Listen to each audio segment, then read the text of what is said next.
दासी।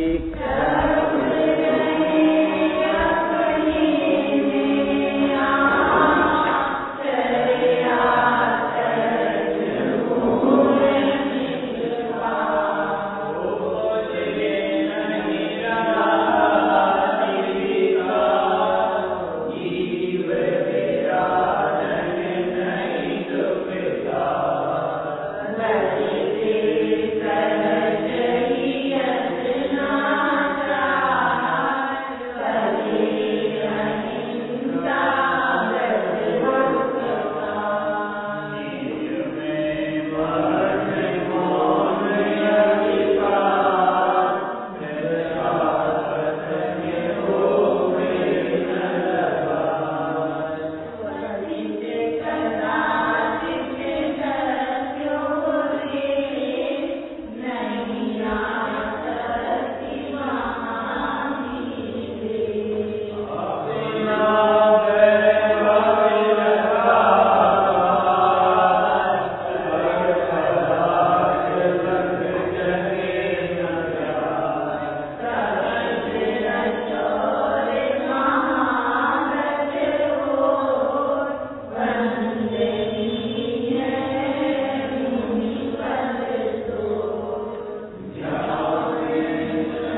सिद्धाणं नमो सिद्धाणं नमो आर्याणं नमो वज्रायाणं नमो लोये सर्वसाहूरम् शुद्धात्मानमनेकान्तं साधुमुत्तम मंगलम् वन्दे सन्दस्य सिद्ध्यर्थं सन्दस्यर्थप्रकाशकम् मंगलम भगवान वीरो मंगलम गौतम गणे मंगलम कुंद कुंदाज्यो जैन धर्मोस्त मंगलम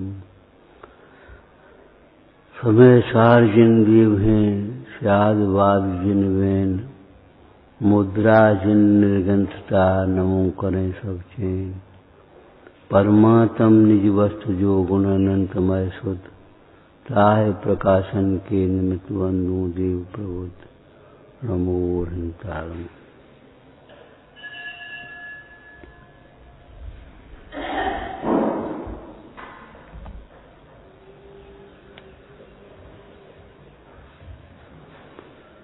साधु कहीं साक्षात शुद्धात्मा कहें साक्षात मोक्ष मार्ग पद्म पुराण में आया। जब दशरथ बैराग लेकर के जाने लगे भिक्षा के लिए तो भरत भी मचल पड़े हम भी चलेंगे। तो दशरथ ने भी कहा तुम्हारा शरीर कोमल है तुम मनोव्रतों का पालन करो परीक्षा आदि कैसे सहन करोगे क्या करोगे। तो भरत ने वहां एक बात कही है यद्यपि गृहस्थ से परंपरा मोक्ष मार्ग सत्ता है लेकिन साक्षात मोक्ष मार्ग तो मनी दशा में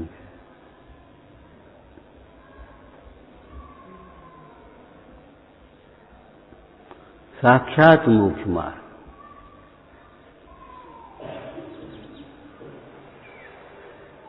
एक बीज बोया उसी समय से भीतर होने लगी उसमें प्रक्रिया कुछ न कुछ लेकिन एक अंकुरा निकल पड़ा पेड़ हो गया। अब वो बात ही अलग है। गृहस्थ के जीवन से विपरागता ऐसी झलक नहीं रही है लेकिन मुनराज तो वैराग्य रूपी मैल के शिखर के शिखामणि है। साक्षात मोक्ष मार्ग साक्षात शुद्धात्मा शुद्धात्मा का जैसा स्वरूप है वैसा स्वरूप उनके जीवन में प्रकट हो गया।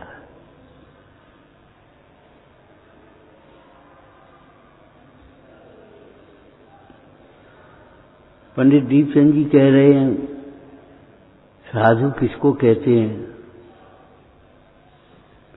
जो अपने को निरंतर आत्मा ही अनुभवते हैं और भव्य जीवों को शुद्धात्मा दिखाते हैं उनको साधु कहते हैं महात्मा कहते हैं। वे महात्मा गुरु हैं। उनकी श्रद्धा से उनकी संगति से उन जैसी दृष्टि से मोक्ष मार्ग शुरू होता है। शास्त्रों में शब्द हैं लेकिन मर्म तो ज्ञानियों के ज्ञान में है। शब्द क्या करेंगे शब्द तो द्योतक हैं ठीक है वो शब्द भी शब्द ब्रह्म कहा गया है लेकिन शब्द क्या करेंगे जब तक उसका मर्म समझ में ना आए।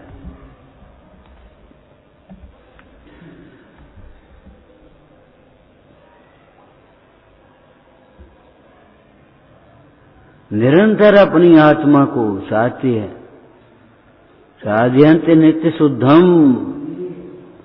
अपने शुद्ध रत्नत्रय को जो निरंतर साधते हैं एकाग्र होकर साधते हैं बाहर से विरक्त होकर साधते हैं वे साधु कहलाते हैं।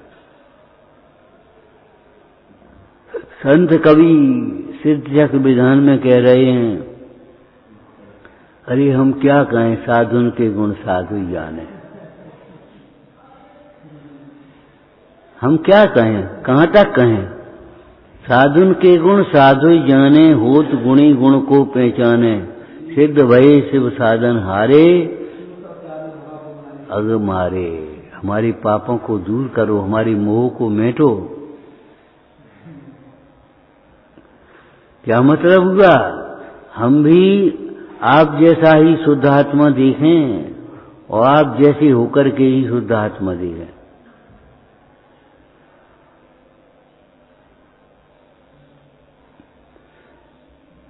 आप जैसा शुद्ध आत्मा और आप जैसे होकर के शुद्ध आत्मा देखें।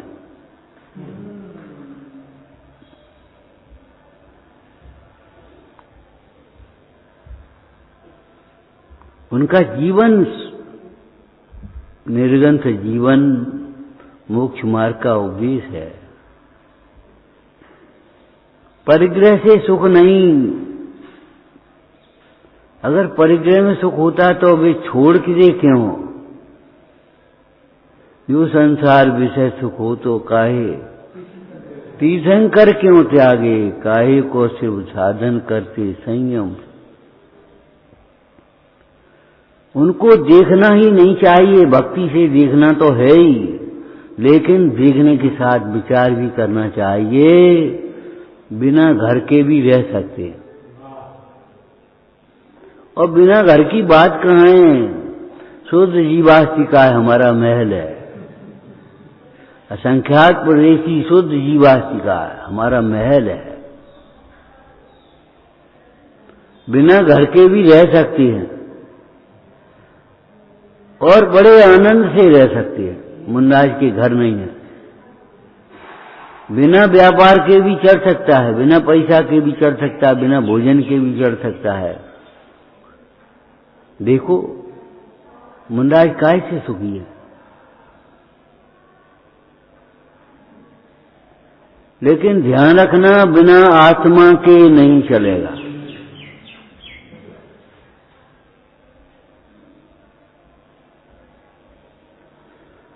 बिना भोजन के तो चलेगा, लेकिन बिना आत्मा के नहीं चलेगा। दिन रात आत्मा का चिंतन, मृद संभाषण में वही कथन, निर्वस्त्र दिगंबर काया से भी प्रकट हो रहा।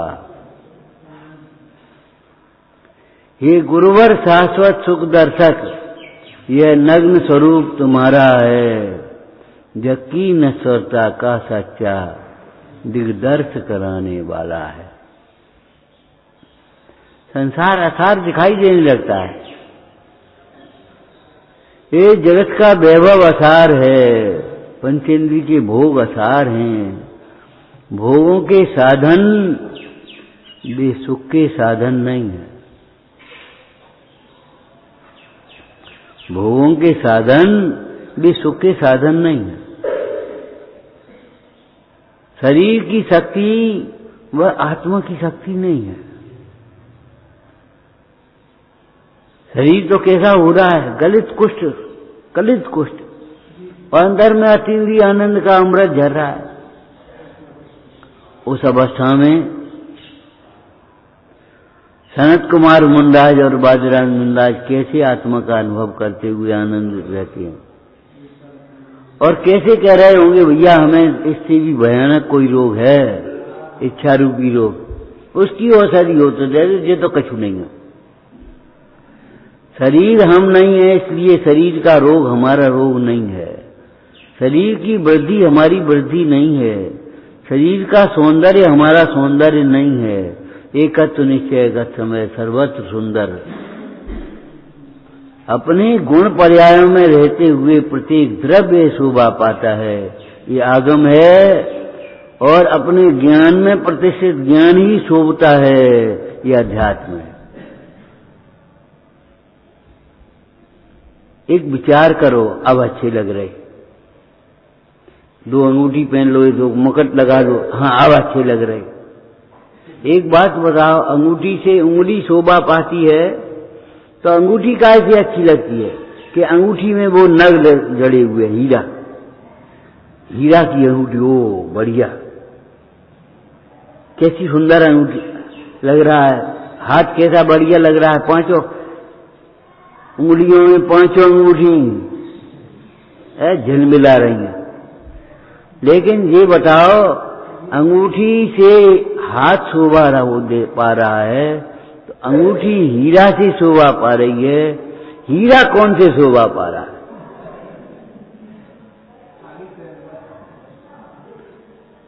अगर आप कहोगे हीरा स्वयं से शोभायमान है, तो हम कहेंगे जब जड़ हीरा स्वयं से शोभायमान हो सकता है, तो चेतन हीरा क्यों नहीं स्वयं से शोभायमान?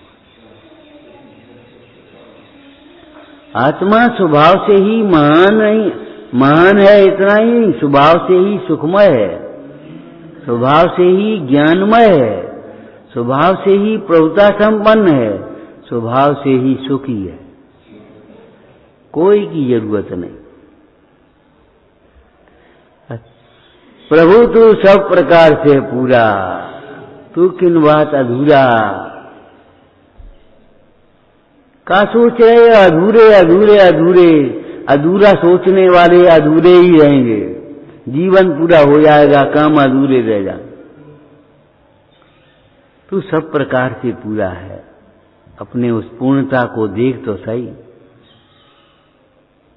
एक पहले दृष्टांत दिया था, ये शास्त्र पूरा है और ये अध्याय, एक अध्याय पूरा हो गया, पूरा है क्या अधूरा?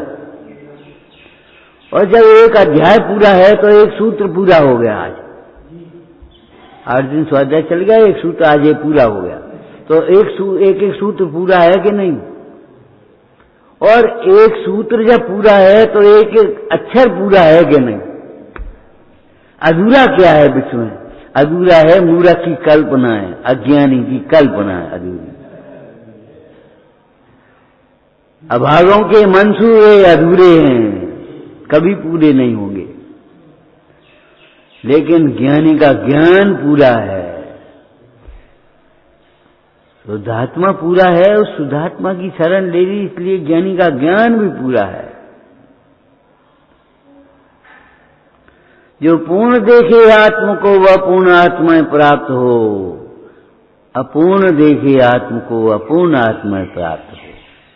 जो अपने को पूरा देखता है वह पूर्णता को प्राप्त होता है, जो अपने को अधूरा देखता रहता है, अपने को अधूरा देखता है, वह अधूरेपन को ही रहता है, जीवन अधूरा रहता है। पहले आपको एक दृष्टांत दिया था, एक लड़का 20 वर्ष का 25 वर्ष का हो गया। अब 25 वर्ष का लड़का, उसे अधूरा अधूरापन लगता, अकेला अकेलापन, सूना सूनापन,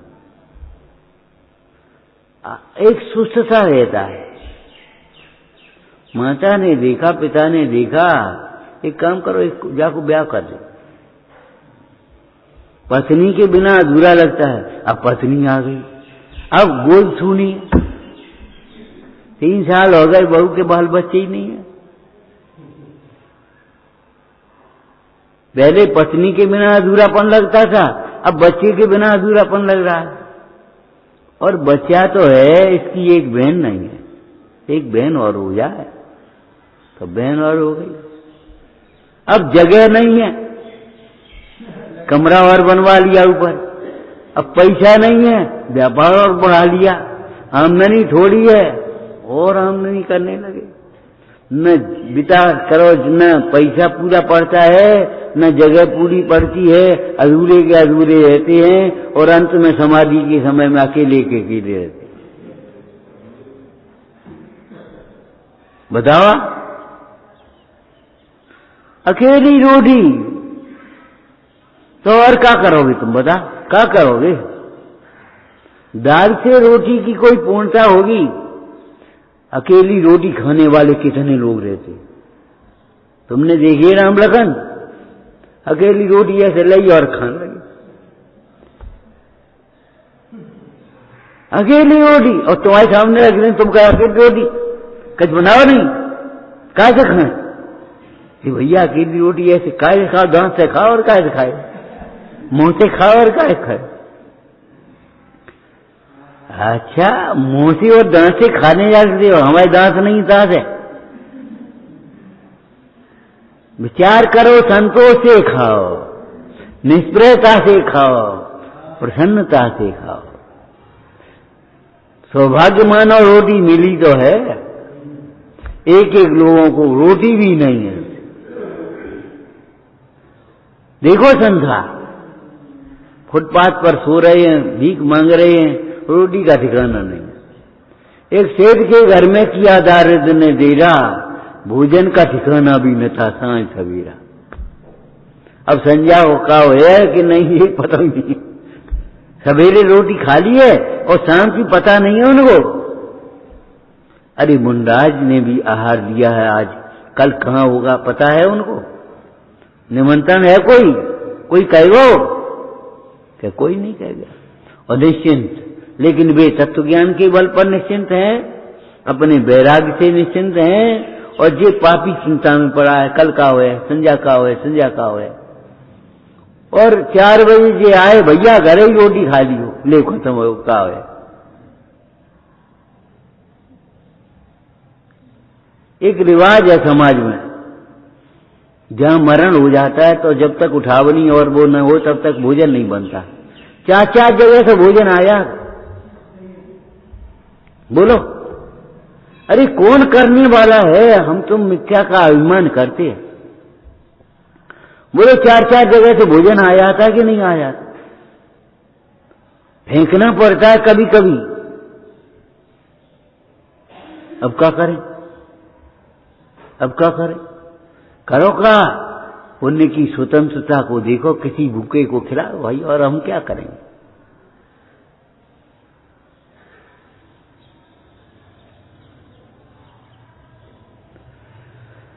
विश्व में कण कण पूर्ण है, मैं हूं अपने में स्वयं पूर्ण। इतना ही नहीं है, सब हैं अपने में स्वयं पूर्ण। कण कण पूर्ण है, कण कण स्वाधीन है।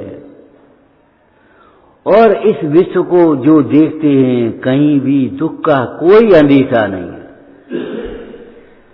कोई दुख की कल्पना करने के लिए अवसर नहीं है। जबरन दुखी हो तो हो। ये मुंडराज का जीवन क्या बता रहा है? सारे अभावों में भी जीवन आनंदमय है। जो अपने भाव को समझ गए, निज भाव को समझ गए, स्वभाव को समझ गए। स्वभाव में अधूरा बोलो, स्वभाव में समस्त पर भावों का अभाव है, त्रिकाल अभाव है। तुम्हारी आत्मा में शरीर का अभाव है, शरीर का अभाव है, कपड़े का अभाव भी है, धन का अभाव है, स्त्री का अभाव है, बाल बच्चों का अभाव है। बोलो काय का भाव सद्भाव है आत्मा में? तुम्हें याद है राजा भोज एक दिन लेटे सो अपनी एक कल्पना आ गई, चेतो हरे युवतया, मेरे पास चित्त को हरण करने वाली युवती रानियां हैं, अनुकूल बांधव हैं, पुत्र जैसे भाई हैं। पुत्र आज्ञा टाल दे लेकिन भाई आज्ञा न टाले, पुण्य के उदय में ऐसे ऐसे भाई होते। भैया के सामने हम नहीं बोल पाए भैया।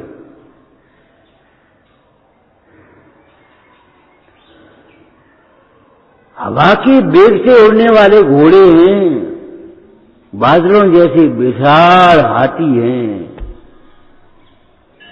क्या सोच रहा है? मेरे पास है।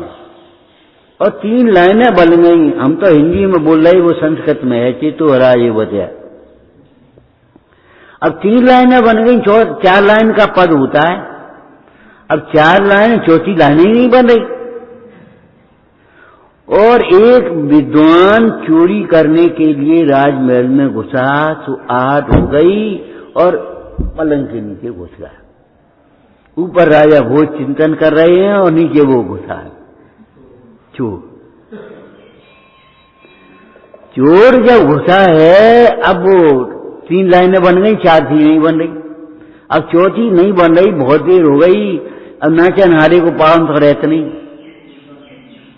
तो आज भक्ति रे मुखरी कुर्ते बलानमा, आपके हृदय में भक्ति है, आप मंदिर में घुसोगे, जय हो अपने आप निकल पड़ेगी। कौन बुलवाएगा? जय तो बोल रहे, नमोस्तु तो बोल, निसही तो बोल रहे, कोई नहीं बताना पड़ेगा। जय वीतराग विज्ञानपुर, जय मोह तिमिर को हरण सूर, स्तुति निकलने लगती है। महंतों के सामने कोई किताब नहीं थी, महंतों स्वामी के सामने कोई किताब नहीं थी। भक्तामृत तुम शुद्ध नहीं पढ़ पाओगे, अभी एक आधा शुद्धि रह जाएगी, लेकिन महंतों के स्वामी किताब ही नहीं और बोलते चले आ रहे। उनके सामने आदिश्वर थे, उन्होंने अपने ज्ञान में आदिश्वर की स्थापना कर ली। आदिश्वर सामने और स्तुति निकलती चली आ रही। भक्तामर्पणतमो मणि प्रबाणाम उद्योतकम दरित पाप तमोवचानम सम्यक प्रणाम निजन पाद युगम। भक्ति स्वयं वाचाल करती है। ऐसे ही हमारी पाप के कर्म में हमें उल्टे सीधे शब्द सुनने पड़ते हैं, उल्टी सीधी घटनाएं सुननी पड़ती हैं, देखना पड़ता। बस तबीयत खराब है और अपना बहुत मित्र है, उसको सुनने पर ही क्या करें। पाप के उदय में जो नहीं सुनना चाहते हैं वो सुनना पड़ती, जो नहीं देखना पसंद है वो देखना पड़ता। जिस समय देखना चाहते थे अपन मंदिर वन में खिड़की में से दर्शन भाई चल चलो,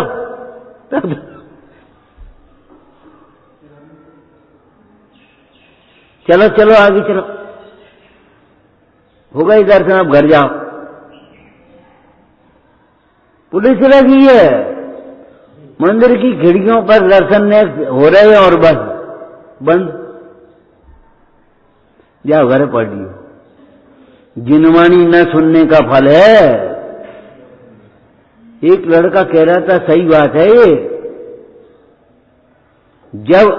जब योग मिलता है तब हम उसको करते नहीं है, और जब करना चाहते तब योग नहीं मिलता। चना है तब दांत नहीं है, और दांत है तब चना नहीं।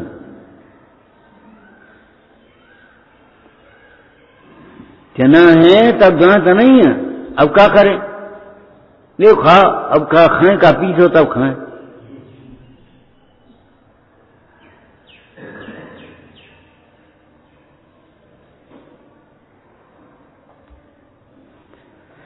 विचार करो, इसलिए कभी जिनवाणी सुनने के प्रति उपेक्षा भाव नहीं करना। सारे जगत के कार्य ऐसे ही चलते रहेंगे, और पुण्य के उदय में पुण्य की सामग्री कहां जाएगी? वो बैठा रहेगा तुम्हारा ग्राहक, लौट के आ जाएगा, लौट के ले लो।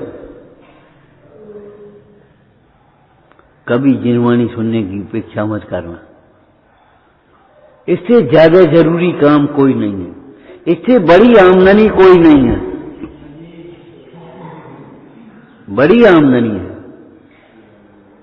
एक बच्चा बोला, ऐसी सभा लगी थी, बोले साहब दुकान पे बैठते हैं हम, 5-6 हजार की आमदनी होते है, जिनवाणी में बैठे तो क्या आमदनी, हम क्या करें? अब प्रत्यक्ष आमदनी दिखाई देता तो कछु उल्लास होए, अब प्रत्यक्ष तो आमदनी दिखाई देती नहीं। हमने कहा बात तो ठीक है, बहुत होशियार बन रहे हो,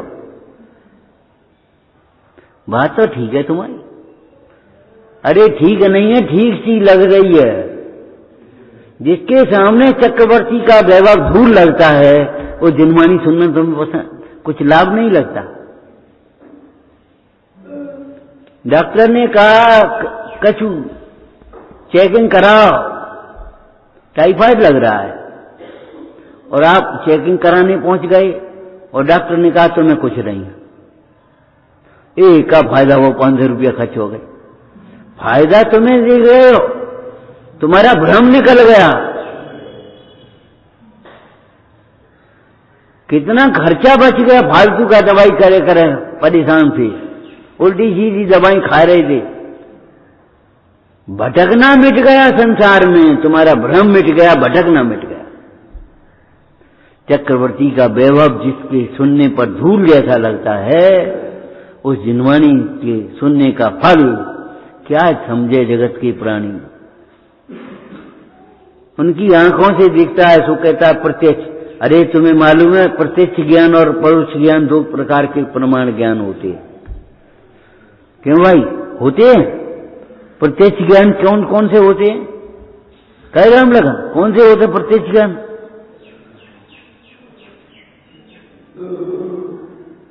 दो ज्ञान परोक्ष कहे मति श्रुत ज्ञान, और तीन ज्ञान प्रत्यक्ष कहे हैं।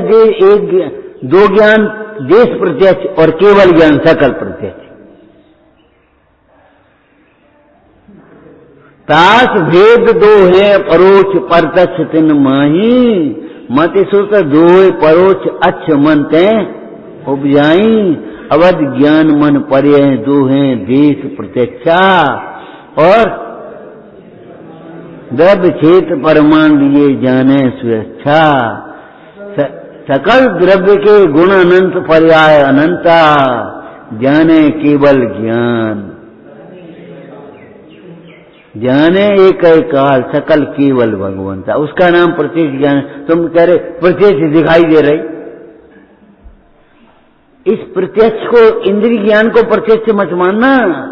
और नहीं तो छत पे खड़े हो जाओ छत पे खड़े हो जाओ, तुम्हें ऐसा लगेगा ये तंबू सा है। क्या लगेगा? ये तंबू सा है और आगे कुछ नहीं है, शून्य। लेकिन ऐसा है क्या? तुम क्या जाओ पटरी, रेल की पटरी पर खड़े हो जाओ, खड़े मत हो जाना।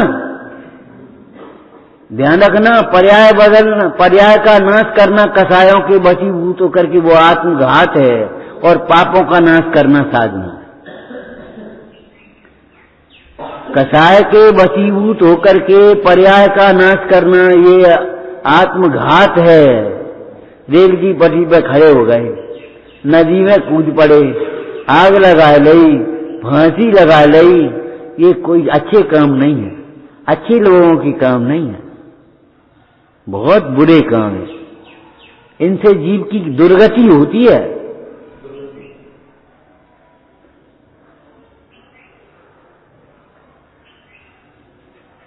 पापों का त्याग करना साधना है। दुख का कारण पाप है, भाई पाप छोड़ो। शरीर छोड़ने से क्या ऊंचा? तुम्हें ऐसा लगता है शरीर छोड़ने से दुख छूट जाएगा? वहां जाओगे गर्भ में तो क्या हो, और उस बच्चे को, गर्भ के बच्चे को भूख लगी है और मां खुद भूखी है, उपवास खांडा बन, धर्मात्मा ज्यादा बन गई, या रोटी का ठिकाना नहीं है।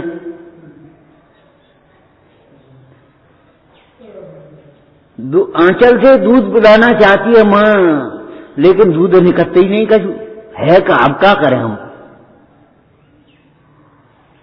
भाई संसार के दुख तुमने ये देखे नहीं? क्यों नहीं देखे? तुम्हारे पास आगम की दृष्टि नहीं है, अंतर की दृष्टि नहीं है। अंतर की दृष्टि से देखो, आगम की दृष्टि से देखो, तुम्हें सब कुछ दिखाई देगा, और सही दिखाई देगा। हमें इन दृष्टि ऐसे सुन रहे हैं कान से, तो ये लग रहा है ये हमारी निंदा कर रहे हैं, और आगम से देख रहे तो कर्म हमारी निंदा कर रहा है, ये तो निमित्त मात्र, ये कछु नहीं, इनसे बैर नहीं होगा। और कर्म के नाश के लिए उद्यम करोगे तुम। रेल की पटरी पर खड़े हो जाओ और देखो, रेल की पटरियां मिलती हुई दिखाई देंगी। कभी मिलती हैं? बोलो, मिलती हुई दिखाई दे रही हैं? कभी मिलती हैं? अरे दुनिया के चक्कर में मत आओ, घड़ी को घड़ी कहते हैं यहां तो।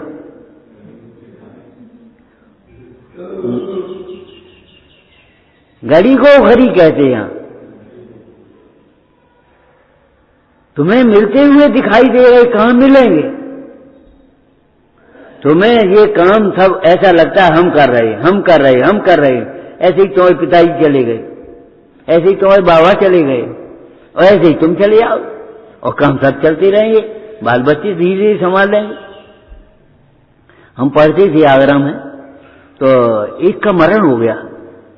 दुकानदार था, सामने से हम उधर से मंदिर जाते थे, देखा रो, अरे भयंकर, अब का होए, अब का होए, अब का होए। और साल 2 साल बाद देखा लड़का बैठने लगा, कुछ नहीं याद है, नहीं बखत पे खाऊ याद कर ले, और नहीं याद भी नहीं है, काम खत्म। लड़का बैठ करके दुकान चलाने लगा, और बस काम जहां की तहां दुकान चल रही, कुछ नहीं हो रहा। उस दिन का दृश्य देखो तो आंखों में आंसू आ जाए। आंसू इसलिए आ जाए मोह के कारण, और नहीं तो केवल ही जाए भगवान देख रहे कहां आंसू आ रहे, मुन्नाज देख रहे कहां आंसू आ रहे हैं। धन्य धन्य मुनिवर का जीवन। आप कभी कल्पना नहीं कर सकते, इन संयोगों के बिना भी हम सुखी रह सकते हैं। एक कल्पना करो कपड़े के बिना, करो, हम पे कपड़ा नहीं है, नंगी ठाड़ी, अब कैसे निकलें, कैसे जाएं? कल्पना करो, लेकिन मुंडाज नग्न। कल्पना करो हमारे घर नहीं, अब कहां जाओगे? कल्पना करो भोजन नहीं है, कहां खाओगे? कल्पना करो हमारे पास पैसा नहीं है, अब क्या करोगे? लेकिन इन सारी मिथ्या कल्पनाओं की नाश करने का उपाय इन साधु महाराज का दर्शन है। देख लो, बड़ा आनंदमय जीवन, कितना आनंदमय जीवन। तुमने सुना है वो दृष्टांत, एक राजा पहुंच गया मुंडाज के पास, मैं फलाने गांव का राजा हूं, राज्य का राजा हूं, मैं महाराजा हूं। मुंडाज बोले, ए भैया आप महाराज हो तो आपका साम्राज्य कहां है? कि ये भीतर है, बाहर के साम्राज्य की हमें जरूरत नहीं है। आपका खजाना कहां है? मैं दरिद्र थोड़ा ही हूं तो खजाना चाहिए, दरिद्रों को चाहिए खजाना। हम दरिद्र नहीं है, हम तो अंतर के वैभव से अजाची जलपति हैं। महाराज आपके कोई अस्त्र शस्त्र बंदूक बंदूक कछु नहीं दिखाई दे रहे, मैं तो हमारा कोई शत्रु ही नहीं। अरे अरे अस्त्र शस्त्र तो उसे चाहिए जिसका कोई शत्रु हो, जब तुम्हें डर होता तब डंडा लेके चलतो, और वैसे नहीं तो वैसे ही चल दे दो। बोलो आप अपनी देख लो, जब आपको कोई भय नहीं होता, एक आध डंडा नहीं लाए, बंदूक नहीं लाए, तलवार नहीं लाए कुछ। अरे हथियारों की जरूरत उसको है जिसका कोई शत्रु हो, अथवा और बोलो जिसकी किसी से शत्रुता हो, जिसकी किसी से शत्रुता हो अथवा जिसका कोई शत्रु हो, एक ही बात है। मन में भय,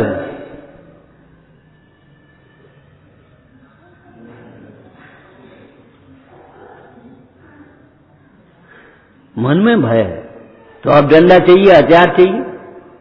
कमजोर आंख में चश्मा चाहिए, मैं कमजोर टांग में डंडा चाहिए, चलो चल।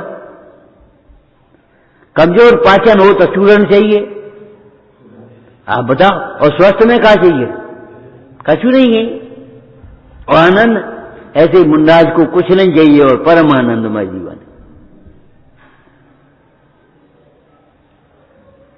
प्रवचन सार जी ने कहा ये विषय, पंच इंद्री के विषय जिनको तुम सुख का साधन मानते हो, वे साधनाभास हैं, साधन नहीं है। वे सुख के साधन नहीं, दुख के साधन हैं। उनके कारण से चित्त निरंतर भयभीत होता है, आकुलित होता है। वे दुख के साधन है, सुख के साधन नहीं।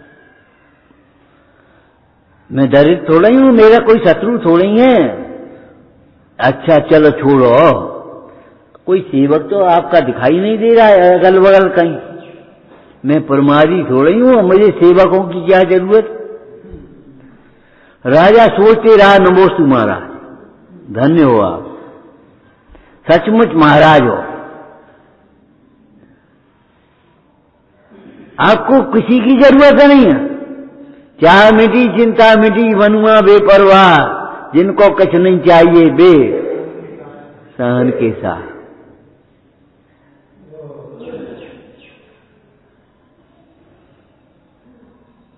दृष्टि बदलो, सब कुछ बदला हुआ नजर में आएगा। और दृष्टि नहीं बदलोगे तो क्या नजर में आएगा? दृष्टि जब बदल गई तो संसार असार दिखने लगा, भीतर सार दिखने लगा। और नहीं तो भीतर मलमूत्र दिखाई देता था, ऊपर से सुंदर चमड़ी दिखाई दे रही थी, और क्या दिखाई दे? ऊपर सुंदर रस दिखाई दे रहा था, भीतर में कछु नहीं दिखाई दे रहा, अंधेरा दिख रहा था।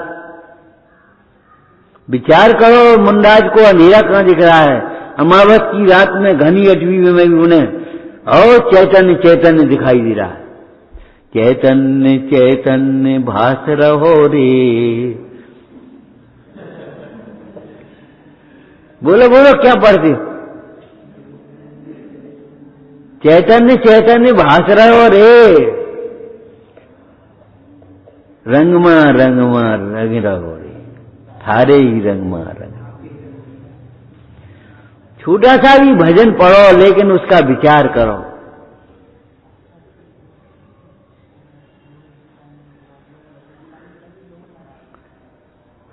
क्या रह गया अभी? दृष्टांत में से दृष्टांत निकल आते।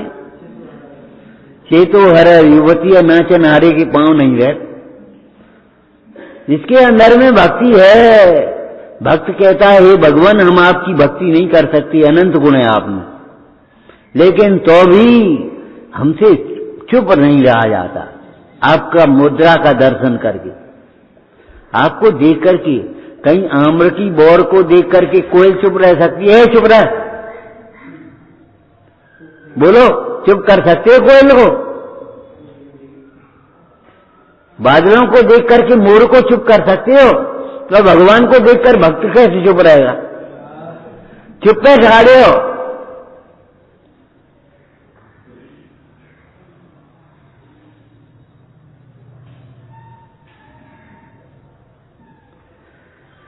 तो वो चोर था विद्वान, थोड़ी देर सुनता रहा, उसे रहा नहीं गया और उसने कहा हे राजन, सम्मीलने नयने ओ नय किंचरस्ती।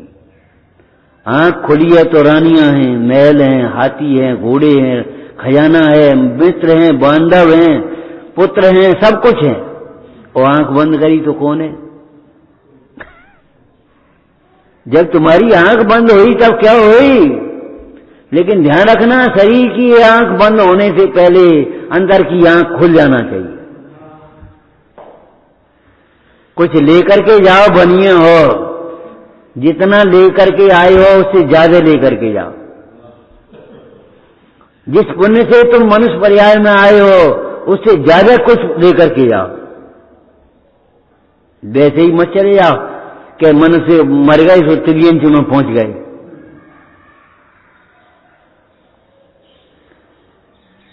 हे राजन सुनो, सम्मीलने नयनियो नई किंचरस्ती। आंख बंद होने पर तुम्हारे पास क्या है जो सोचो। राजा को भागई वो, भैया कौन है, निकल के आया। वो सामने आ गया, को हो तुम? महाराज अब क्या बता दें, 3 दिन से भूखे हैं, सो चोरी करने के लिए महल में आए थे। और ये धिक्कार है, हमारे राज्य में 3 दिन के भूखे रहते हैं। विद्वानों की ये दशा, कवियों की ये दशा।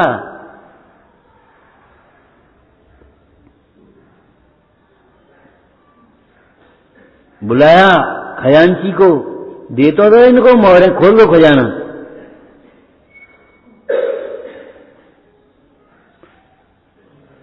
ज्ञानी के गुण, ज्ञानी का उपकार, ज्ञानी की महिमा ज्ञानी ही जान पाता है।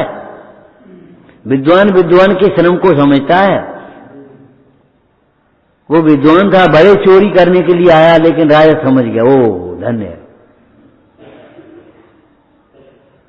और राजा ने क्या देखा, हमारी गलती है, हमारे राज्य में ये रह रहे, हमने ध्यान ही नहीं दिया।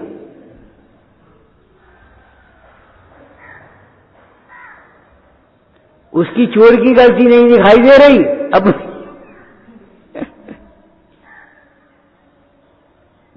ऐसे अनेकों प्रसंग हैं।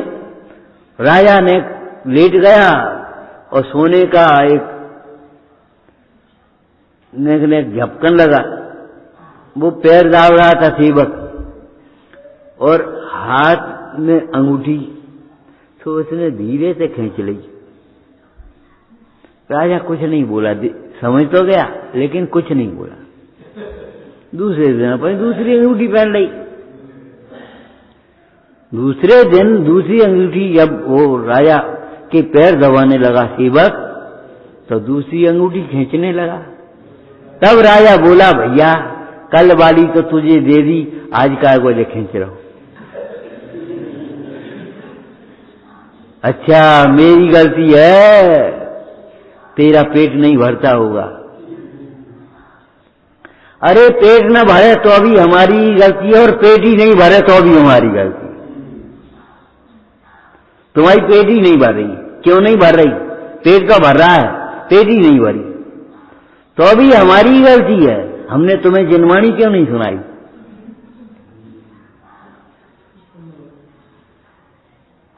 अगर जिनवाणी सुनी होती तो पेट खाली नहीं होता, पेटी भी खाली नहीं होती।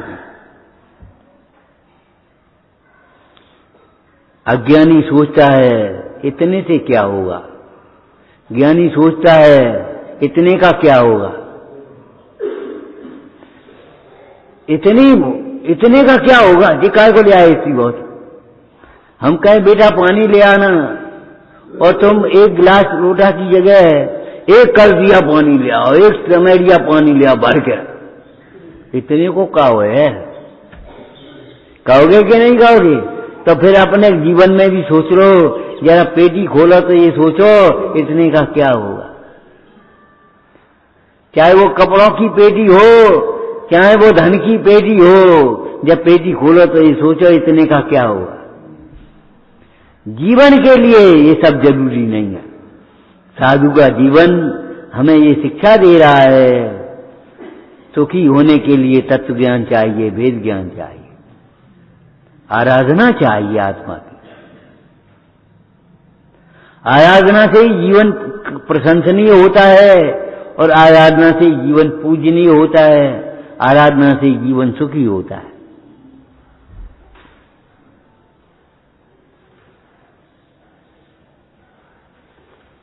और कोई अच्छी बात बताओ। ये भगवान इस जिनवाणी को सुनने के बाद और अच्छी बात पूछ रहे हो। अमृतचंद से पूछो, नकल समय सारा उत्तरम कुंच रथी, समय सार की आगे कुछ नहीं। तुम्हारी दुकान में सबसे बढ़िया से बढ़िया चीज दिखाई, और अच्छी दिखाओ। कोई मूर्ख होगा, आप समझ जाते हो कि नहीं?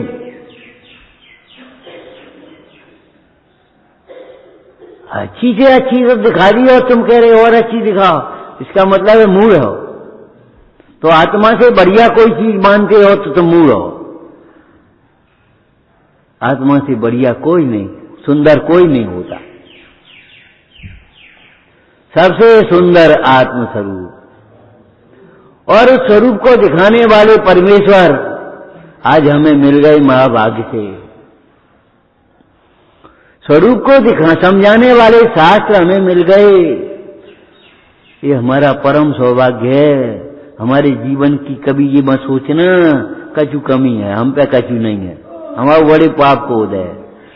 भगवान के दर्शन मिले, जिनवाणी सुनने को मिली। अगर यहाँ भी बैठे पाप का अनुभव करोगे, पाप के उदय का, तो पुण्य का उदय कहां से आएगा? अति पुण्य उदय मम आयो, प्रभु तुमरो दर्शन पायो। तुम ही पढ़ रहे थे।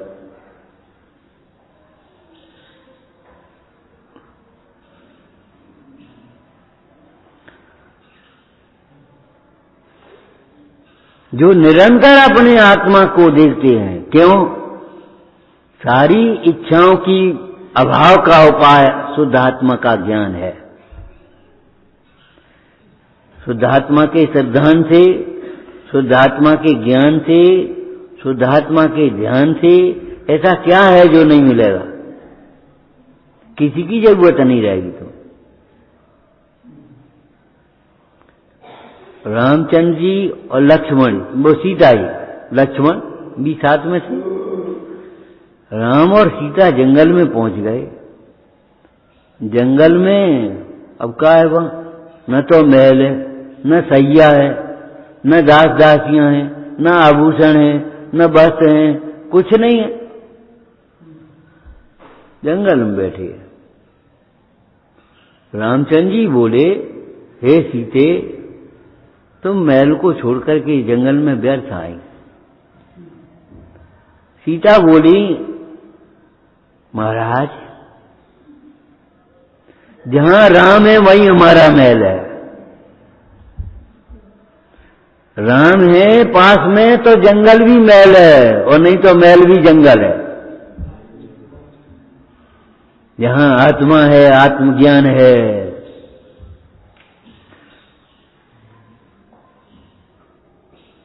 आत्मज्ञान यदि प्रकट हुआ तो शेष ज्ञान से फिर क्या काम। आत्मज्ञान नहीं हुआ, प्रकट हुआ तो शेष ज्ञान से फिर क्या काम। तुमने आत्मा को नहीं जाना तो उस तुम्हारा ज्ञान क्या काम करेगा? मरते समय संकली से मर जाओगे, और आत्मज्ञान हुआ तो शांति से मरोगे। कछु नहीं, रोइयो पीटियो नहीं, इतने दिन का संयोग था। अब हम तो जा रहे हैं, रोके नहीं रुक सकते। अब विदा से पहले विदा ले ली, संन्यास से पहले संन्यास की तैयारी कर ली, देह से भिन्न आत्मा का अनुभव कर दिया। का मरेगो? शरीर पहले से ही मरा हुआ है, आत्मा अजर अमर है। आ जाए जब मरना ना हो तब क्या मरेगा? अरे तुम तो जैन हो भैया। कबीरदास जी कह रहे हैं, राम मरे तो मैं मरूं, मेरी मरे भला है। अविनाशी की गोद में मारो मरो न जाए। राम नहीं मरता। अरे राम नहीं मरता, आत्मा राम भी नहीं मरता।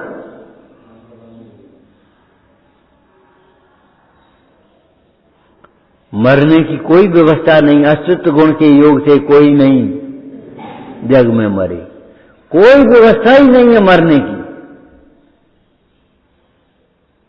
क्यों आत्मघात का परिणाम करती हो? क्यों जे मर जाए तो अच्छो है, जे मर जाए तो अच्छो है। अरे तुम्हें क्या मिल जाएगा? तुम क्यों ऐसे भाव करती हो?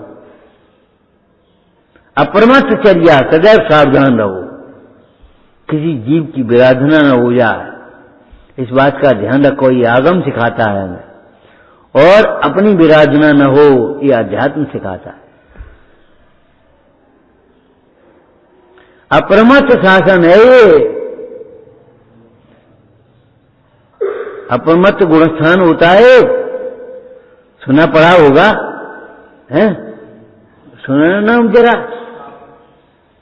गुणस्थानों के नाम सुनाना। अरे बहुत से बेचारे ऐसे बैठे हैं जो आज ही बैठ गए, आज ही नहीं बैठ गए, लेकिन गुणस्थानों के नाम नहीं आ रहे। बताना जरा।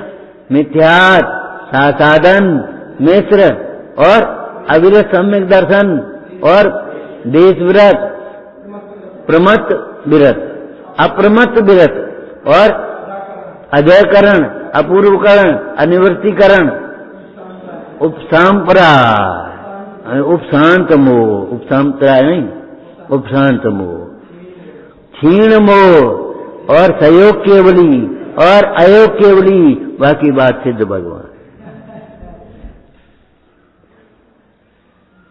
समझना, आत्मा में गुणस्थान भी नहीं है और सिद्ध भगवान में भी गुणस्थान नहीं है।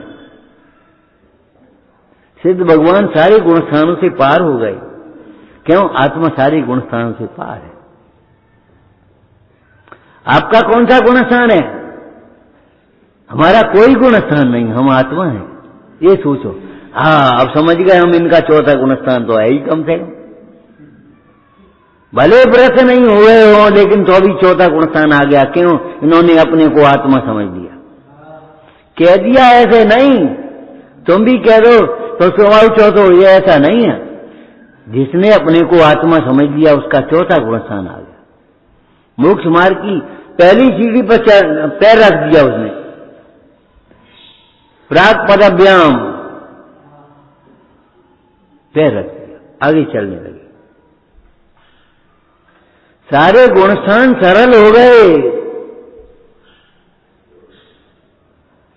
जब तक सम्यक दर्शन नहीं हुआ था तब तक ये सब कठिन लगता था मामला।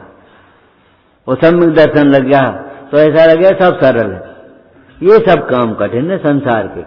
कलकाता कठिन वचन मत बोल। कठिन क्या है? कठिन की कल्पना ही कठिन है। हमारी कल्पनाओं ने उसे कठिन बना दिया है। क्या कहा? कठिन की कल्पना ही कठिन है, अथवा हमारी कल्पनाओं ने ही उसे कठिन बना दिया। कल्पनाओं ने कठिन बना दिया, तुमने नहीं सुना, सुना तो है। अब हम बताएंगे सो ही याद आया है। वो राजा के यहां अंधे रहते थे।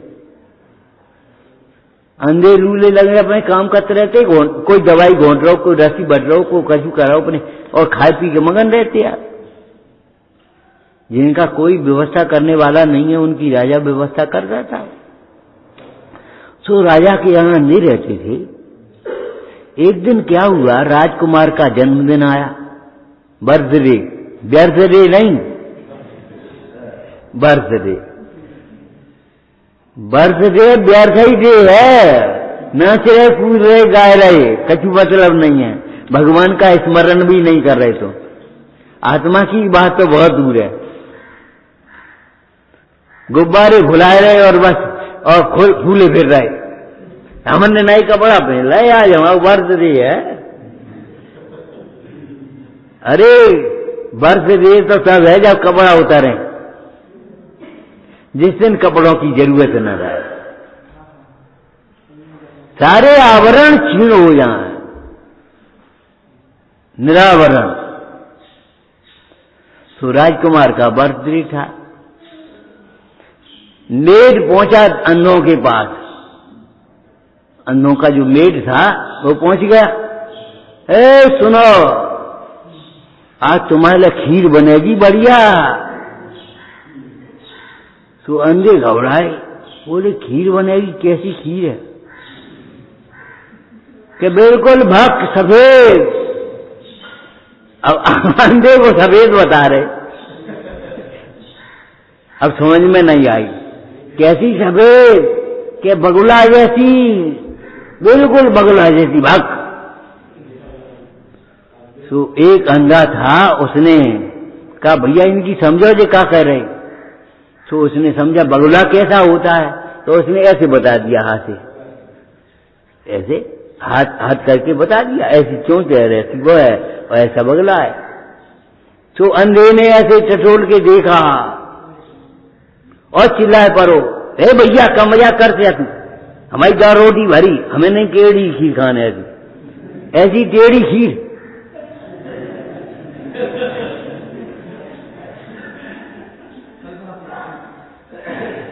क्या कर रहे थे? काय का दृष्टांत दे रहे थे? अरे हमारी कल्पना ने ही कठिन बना दिया है। खीर टेढ़ी कहाँ है? खीर तो बहुत सरस है, लेकिन तो उस अंधों की कल्पना ने, ओ भैया बड़ी टेढ़ी खीर, ऐसी टेढ़ी खीर हमें नहीं खाने, हमारी 4 रोटी भरी है। अभी तुमने जाना नहीं खीर किसको कहते हैं। अभी तुमने समझा नहीं मोक्ष मार्ग किसको कहते, ज्ञान किसको कहते हैं। अभी तुमने समझा नहीं है कि आचरण किसको कहते हैं। अपने स्वभाव में लीनता का नाम आचरण है। जिस आचरण के सामने 22 परिचय ऐसे लगते कछु नहीं। पूज्यपाद स्वामी ने लिखा है हमारे तंत्र में, बोलो आत्मज्ञान से उत्पन्न आनंद के सामने घोर परिचय भी क्या नाम खेद उत्पन्न नहीं कर पाते। आनंद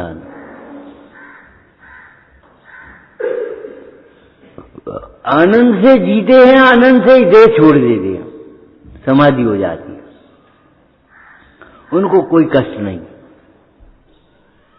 महाराज बहुत कष्ट है। उस दिन कोई कह रहा था, वो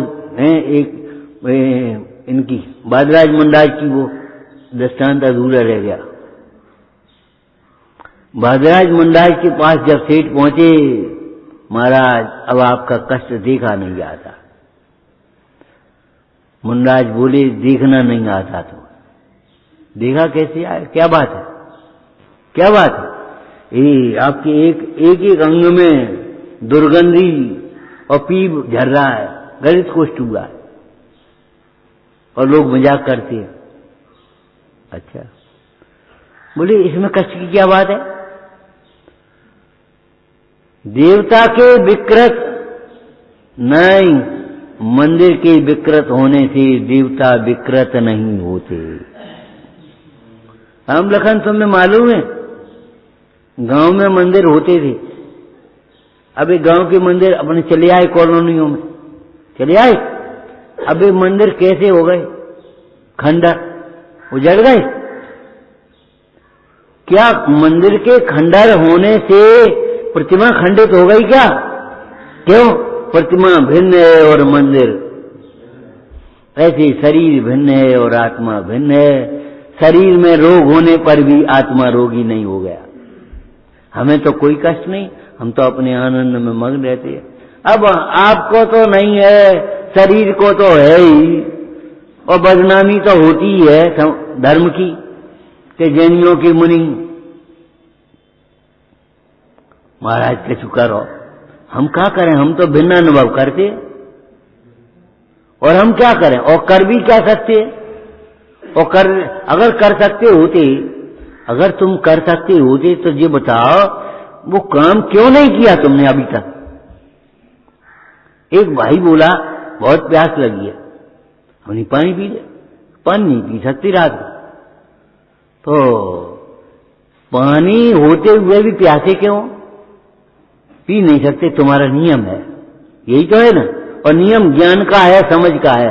अगर उल्टा सीधा होता तो छोड़ो का खंड नियम हो, पी ले, अब देगी है, कोई नहीं देख रहो, ऐसी बातें आती। और अगर नियम समझ पूर्वक है, नहीं भैया पानी तो नहीं पीना हमें, हम जैन हैं, जिन्हें भगवान सारा लोकालोक देख रहे हैं। अरे पानी की क्या बात, रात को अमृत बूंद न पीनी है, जग जाहिर है बात रात को नहीं खावे बेचैनी है। तुम पानी की बात कर रहे? बादराज मुंडाज बोले भैया अगर हमें करने की शक्ति होती तो हम काय को कष्ट सह रहे होते। हमें तो न कोई करने का भाव है, न कष्ट है, कुछ नहीं है। रोग कब हुआ हमें ये भी नहीं मालूम, कब मिटेगा ये भी हम सोच नहीं रहे। भविष्य की चिंता में वर्तमान को नहीं बिगाड़ रहे, वर्तमान में अपने आत्मा का अनुभवन कर रहे हैं। अच्छा, फिर धर्म की लाज रखे हुए के लिए तो कुछ करो आप, कि हम क्या करें? हमारे करे बिना धर्म की लाज होगी, हमारे करने से धर्म की लाज नहीं रहेगी। सेठ ने देखा जी तो कुछ कही नहीं रहे, आश्वासन ही नहीं दे रहे, चले गए बेचारे। लेकिन सवेरे आए, राजा आया, प्रजा आई, सेठ आए, और हर्ष के आंसू हैं, कंचन वर्णी काया सर बादराज मुंडाज की।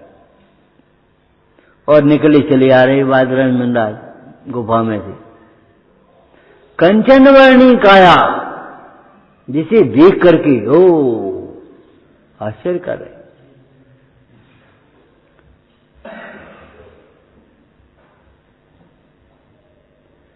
आज भी सेठ के हृदय में आंसू हैं, आंखों में आंसू हैं, लेकिन आज आनंद के आंसू हैं, कल कष्ट के आंसू थे।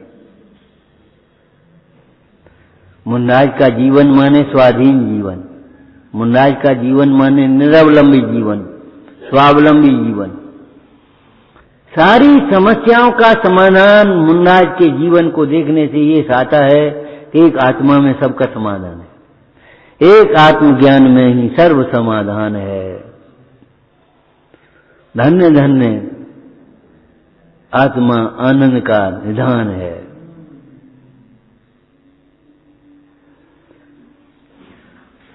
जैसे बालक, छोटा सा बालक, तुम नहीं, छोटा सा बालक, मां अगर उसकी है तो क्या उसके पास नहीं है? भूख लगी तो मां, प्यास लगी तो मां, कोई कष्ट है तो मां, कोई रोग हुआ तो मां, कोई खो गया तो मां। मां नहीं है तो क्या है? कुछ नहीं है। और मां है तो क्या नहीं है? सब कुछ है।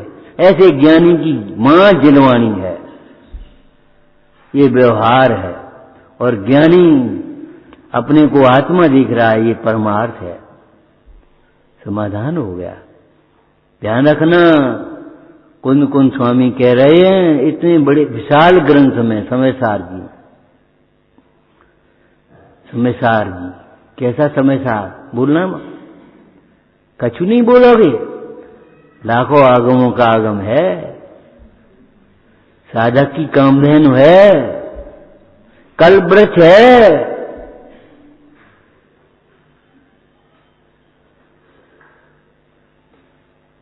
जिसको जाने बिना संसार में भ्रमता ही रहे, उस अज्ञान को मेटने का उपाय है। आचार्य कुंद कुंद स्वामी समयसार जी में कह रहे हैं, भैया सुनो, प्रतिज्ञा करते हुए, आत्मा ही देखने लायक है, आत्मा ही दिखाने लायक। दर्शाऊं एक विभक्त को आत्मा तने निज विभव से, दर्शाऊं तो करना प्रमाण, न छल करो उस कलना बने। आत्मा ही दिखाने लायक है। क्यों? आत्मा को देखने पर ही सर्व दुखों का अभाव होता है,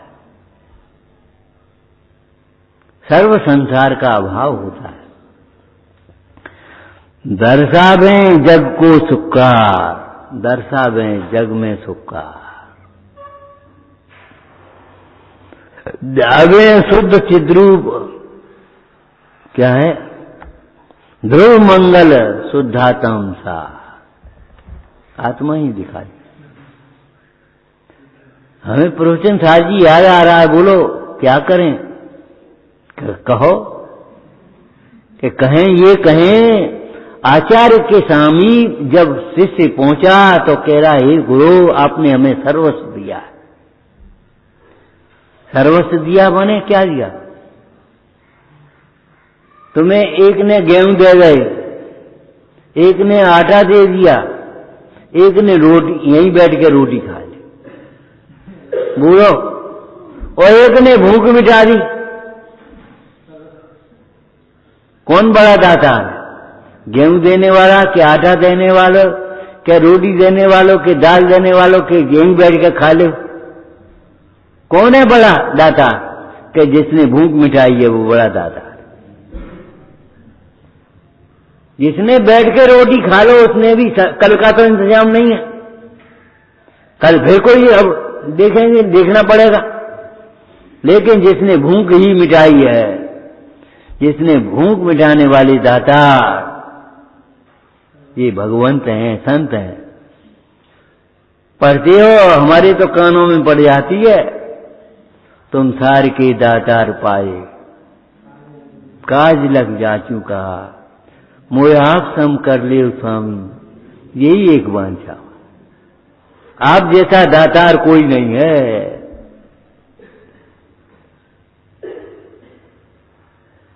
उन्होंने उस शुद्धात्मा को बताया है, जिस शुद्धात्मा को जानने पर जीवन अनंत सुखी हो जाता है।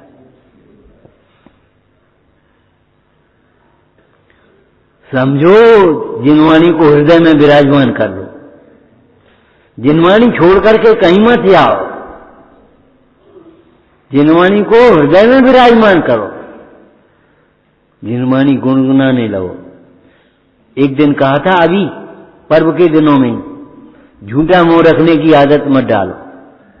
कुछ भी हो, तुम्हें सुपारी क्यों ना हो, इलायची क्यों ना हो, झूठा मुंह डालने की आदत मत डालो।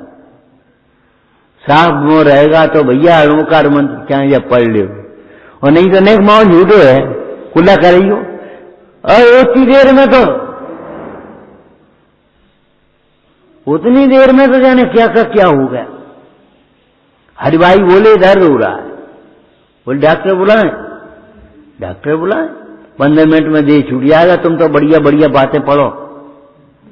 ये भैया 15 मिनट में देह छूट जाएगा, और वो आदमी खुद कह रहा है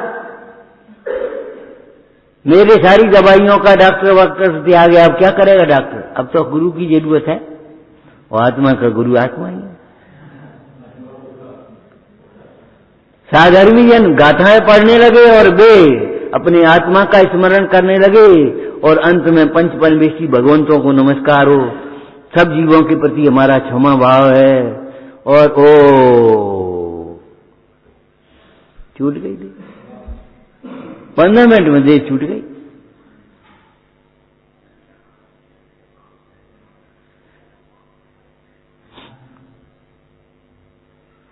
अरे देह छूट जाए तो क्या बात है, धर्म के लिए देह छूट गई, धर्म के लिए देह तो बहुत, देह के लिए धर्म तो बहुत छूटा है। आज धर्म के लिए देह छूटने का अवसर है, आनंद का उत्सव है। आया आया रे प्रसंग आनंद का। अरे रोमांच खड़े हो जाएं सात जन का स्मरण करते हुए। साधु माने शुद्धात्मा, और एक कवि ने लिखा साधु हुआ तो सिद्ध हुआ, कर नहीं रहे न को। श्रावक होना कठिन है, साधु कहते हो, और साधु हुआ तो सिद्ध हुआ, कर नहीं रहे न को। अब कछु करना ही नहीं, करना मिट गया।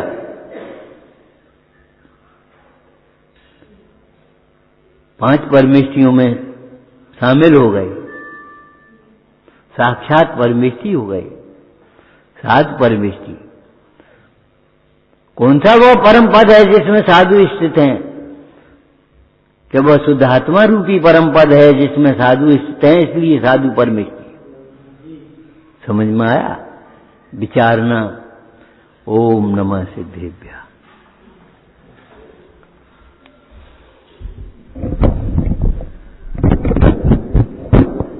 जैसे पंच कल्याणकों में जब दीक्षा कल्याणक का प्रसंग आता है तो सुबह से ही सबके परिणाम विशेष रूप से वैराग्य के बनते चले जाते हैं। आज भी उत्तम संयम का दिन है। हम सबको सौभाग्य मिला है कि मंगल वचनों को सुनने का, और इन वचनों की प्रेरणा पाकर आप अवश्य ही ऐसा संयम धारण करें जिससे आप मोक्ष मार्ग के पथिक बन सकें, जिनमानी से जुड़े रहें, गुरुजनों से जुड़े रहें, भगवंतों की निर्विघ्न उपासना करते रहें। ऐसा कोई न कोई एक संयम नियम जिसे कहें। महिमा है अगम जिनागम की, महिमा है अगम जाहे सुनत जड़ भिन्न पिछानी, हम चिन्ह मूरत आत्म की, महिमा है अगम। बोलो आगे। लिख दुख कारण जाने, त्याग बोध दीनी, महिमा है अगम जिनागम।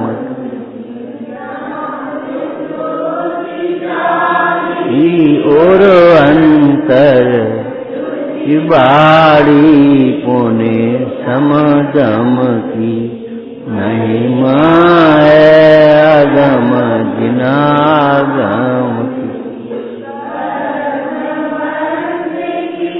भई निर्जरा हरण परम पराक्रम की, महिमा है अगम जिनागम।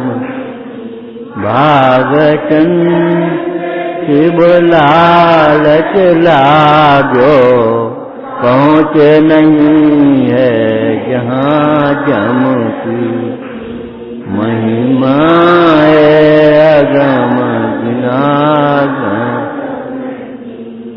वे हो प्रभु या वाणी के ज्ञान।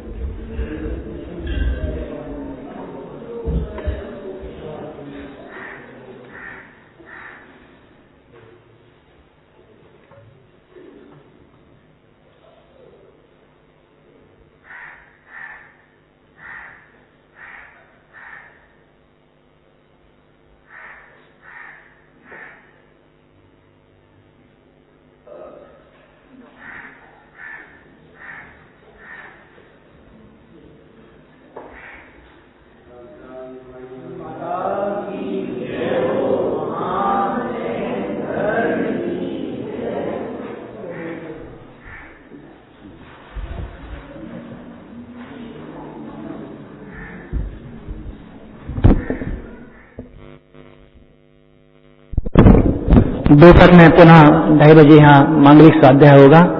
आप सब अवश्य ही यहाँ स्वाध्याय में पधारें। दोपहर में ठीक 2:30 बजे।